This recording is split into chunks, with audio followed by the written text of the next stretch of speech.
Selamat mendengarkan. Sama halnya dengan Natalia, saat ini Sheila juga tengah dibuat bingung oleh seorang Zean. Namun tentu saja mereka merasakan hal yang berbeda. Jika Natalia tengah dibuat jungkir balik lantaran tekanan Zean, bahkan tidak bisa tidur seperti biasa, di sisi lain Sheila justru tidak beranjak dari tempat tidur. Melelahkan, sudah Sheila duga ini bukan perjalanan bisnis seperti yang Zean katakan di awal. Wanita itu berusaha meraih ponselnya di atas nakas. Meski meninggalkan pekerjaan cukup lama, Sheila tentu tidak melupakan Zulia. Memang tidak begitu lama, hanya sekitar 10 menit dia menyapa sang ibu setiap harinya. Dalam keadaan sebahagia apapun, Sheila tetap menjadikan Zulia sebagai prioritasnya. Selang beberapa lama, Zean masuk dengan membawakan obat penurun panas untuk sang istri. Wajah Zean mendadak berbeda, kalau menyadari Sheila tersenyum di depan ponselnya. Otaknya sama sekali tidak berpikir jernih, dan mengira Sheila macam-macam di belakangnya. Sayang siap. Oh, ibu ternyata. Zean memerah, menyesali kebodohannya yang asal merebut ponsel Sheila. Kekhawatiran istrinya dihubungi pria lain muncul setelah pertemuannya dengan Anggara. Tidak hanya itu, setelah mereka tiba di Pulau Dewata untuk pertama kali, seorang pria yang seumuran dengannya secara tegas meminta nomor ponsel sang istri. Aduh, menantu ibu sudah datang. Ya sudah, ibu matiin ya. Sontak pria itu merasa bersalah. Dia melirik sang istri yang kini memasang wajah datar padanya. Hendak melarang sang mertua juga percuma, lantaran panggilan itu sudah terputus secara sepihak. Terpaksa dia mengembalikan ponsel Sheila dengan wajah penuh rasa bersalahnya. Maaf, kupikir bukan ibu. Tidak masalah, wajar saja Zean curiga, karena Sheila memang istrinya. Banyaknya kasus perselingkuhan membuat Zean resah.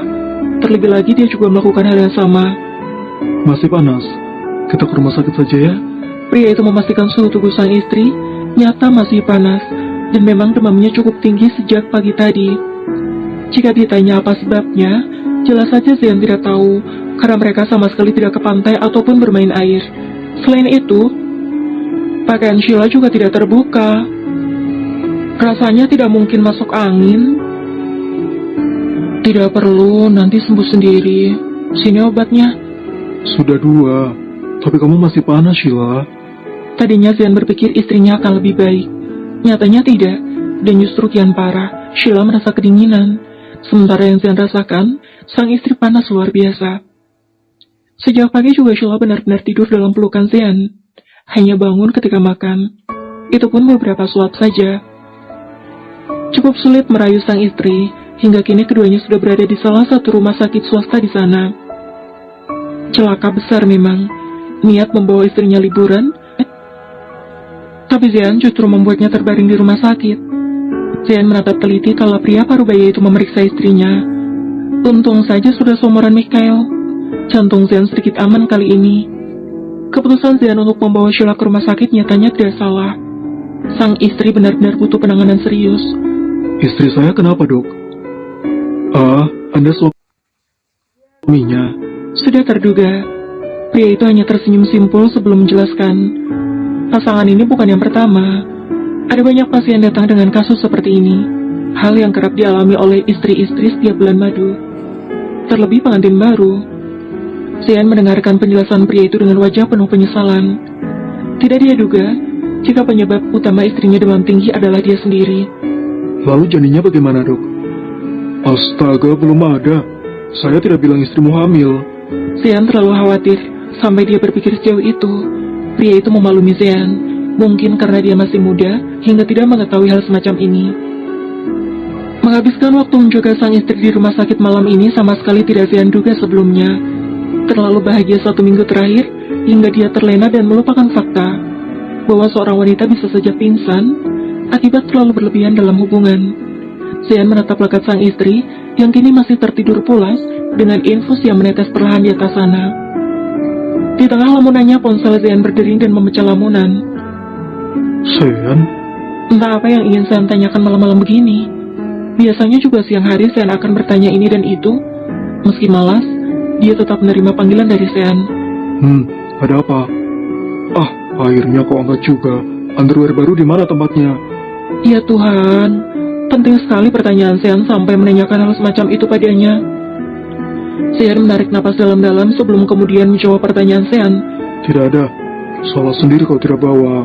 Lagi pula apa salahnya pakai punyaku yang lama? Kita bukan anak-anak lagi, Sean. Aku tidak suka. Yang benar saja. Terdengar jelas Sean menghela napas frustasi. Namun mau bagaimana lagi? Memang begitu faktanya, dan Sean tidak dapat berbuat banyak. Ayolah, jangan bercanda, Ze. Aku sudah pakai ini dari pagi. Pas mau tidur gatal. Lepas apa susahnya, Sean? Kesal sendiri kenapa Sean justru mempersulit hidup sebenarnya. Jika hal-hal semacam ini menjadi tanggung jawab Sean juga, sungguh menyebalkan. Fakta bahwa Sean selalu membuat hidupnya kacau memang benar. Di tengah pembicaraan mereka, Sheila melenguh, dan suara itu terdengar oleh Sean. Sontak pria itu berpikir macam-macam. Bahkan dia berhenti merutuki Sean yang tidak menyiapkan hal sepenting itu untuknya. Sialan, kau sedang apa? Jangan berpikir macam-macam. Istriku masuk rumah sakit akibat demam tinggi. Jadi dia ngigau. Jelas Sean, sembari menenangkan sang istri yang tampak tidak nyaman saat ini. Keren sampai masuk rumah sakit. Keren apanya? Aku justru merasa bersalah sekarang. It's okay, itu artinya kau mencintainya. Oh ya, tadi Mama sama Mama datang. Istrimu benar-benar munafik, Sean. Mama, kalian sudah bertemu? Tanya Sean, mengerutkan dahi. Jujur saja dia khawatir sekali akan hal ini. Tidak, aku hanya lihat mereka. Syukurlah. Oh ya, Natalia bagaimana? Dia tidak curiga? Tidak. Kau tahu, malam ini aku menolaknya seranjang. Istri tololmu itu hampir menangis ketika aku paksa tidur di sofa. Anehnya dia minta maaf. Apa sebelumnya kau pernah diperlakukan seperti itu? Tertekan akibat perlakuan Sean, banyak kali mempengaruhi hidup Natalia. Fokusnya sedikit terganggu. Bahkan tidak jarang satu adegan harus diulang-ulang akibat kesalahan Natalia. Ini sedikit melelahkan, walau sebenarnya bukan disengaja. Hal ini tentu saja membuat semua orang kesal sendiri, terutama para figuran yang mengerti betapa besar kekaguman Natalia pada Nicholas. Mereka mencibir sang pemeran utama dengan tuduhan sengaja melakukan hal itu demi bisa berlama-lama dengan Nicholas. Kat! Suara pria itu menggelegar bahkan segera beranjak dan menghampiri Natalia.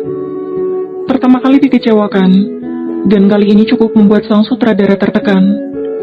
Bagaimana tidak, sebentar lagi hujan, dan hari ini belum ada hasil sama sekali. Ayolah Natalia, apa yang salah denganmu? Maaf Pak, saya kurang fokus. Suasana hati pria itu tampaknya lebih kacau dari perasaan Natalia, hingga dia memilih berlalu, dan semua yang ada di sana jelas paham apa sebabnya. Wajah Natalia sudah memerah menahan malu, sadar betul, beberapa rekannya tidak berhenti mencibir sejak tadi. Kalau memang tidak mampu, harusnya tolak dari awal.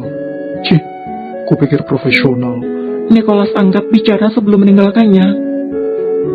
Semudah itu manusia berubah. Dan Natalia benar-benar bingung dengan dunianya saat ini.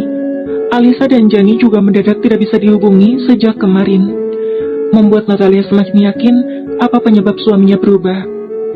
Hanya ada Jack. Secepat mungkin dia menghampiri pria itu. Jack segera memberikan air mineral dan bersikap sebagaimana asisten seperti biasa. Sejak pagi dia menyadari jika Natalia sedikit berbeda. Entah apa sebab sebenarnya, karena memang sejak pagi tadi diam saja. Kenapa sebenarnya? Apa dia menyakitimu semalam, Nat? Lebih dari itu, tidak hanya menyakitiku dengan kata-kata pedasnya, Zian juga sengaja menghabiskan makan malam dan membuatku tidur di sofa. Natalia masih ingat betul betapa menyebalkannya Sean tadi malam. Sengaja mengunci pintu kamar agar Natalia tidak pindah ke kamar lain.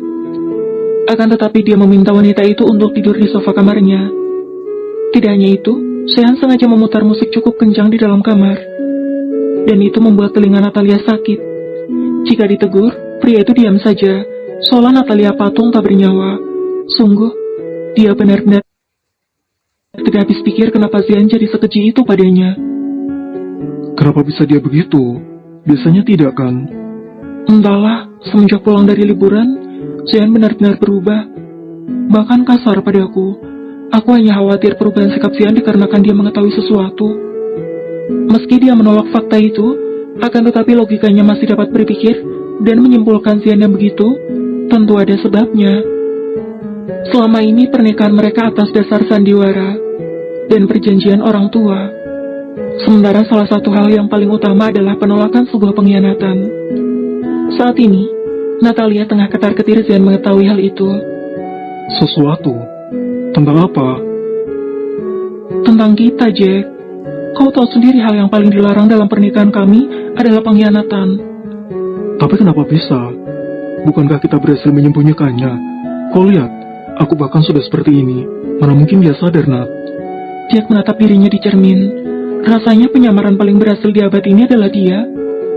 Selama menjadi asisten Natalia, begitu banyak pria yang justru mengincarnya karena dianggap gemulai.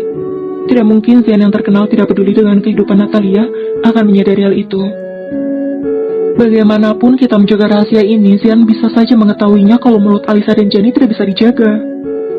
Ucap Natalia mengepalkan tangan, dan hal itu sontak membuat mata Jack membulat sempurna. Apa? 2 jalang itu yang jadi sebabnya? Siapa lagi? Hanya mereka yang tahu soal ini. Sialan. Lalu bagaimana? Apa keluarganya sudah tahu? Belum.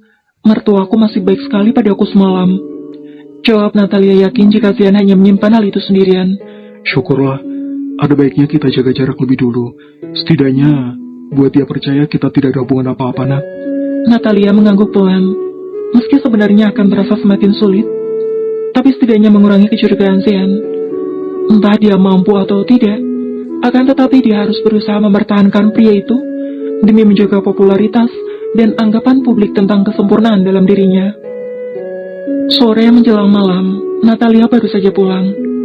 Jantung wanita itu mendadak tidak aman ketika memasuki kamarnya. Sean tampak fokus di atas tempat tidur dengan laptopnya. Hal asing. Biasanya tidak pernah kerja dengan posisi santai begitu. Lebih menyebalkan lagi, Sean sengaja membawa cemilan ke atas tempat tidur, hingga remahan biskuit dan lainnya beramburan di sana. Sean, bisa stop bawa cemilan ke atas tempat tidur? Semut semua. Kau membentakku. Lupa rumah ini atas nama siapa? Sean Andriatama. Bukan kau. Jadi terserah. Aku mau bawa wanita lain sekalipun bukan urusan kamu. Jawaban menahok yang membuat Natalia terdiam seketika. Sama sekali tidak dia duga jika Zian akan menjawab dengan kalimat sekasar itu. Tunggu, apa tadi dia bilang? Wanita lain. Sungguh, Natalia tengah merasa Zian tengah menyindirnya. Ya, hapus unggahanmu tadi pagi. Jangan pura-pura manis. Kita tidak seromantis itu. Tegas Zian mengingatkan Natalia atas perintah Zian. Sebenarnya dia tidak masalah dengan unggahan Natalia. Ia masih menegaskan bahwa pernikahannya sangat baik-baik saja. Akan tetapi, untuk hal semacam ini, murni perintah Zian yang ingin menjaga perasaan dia kok.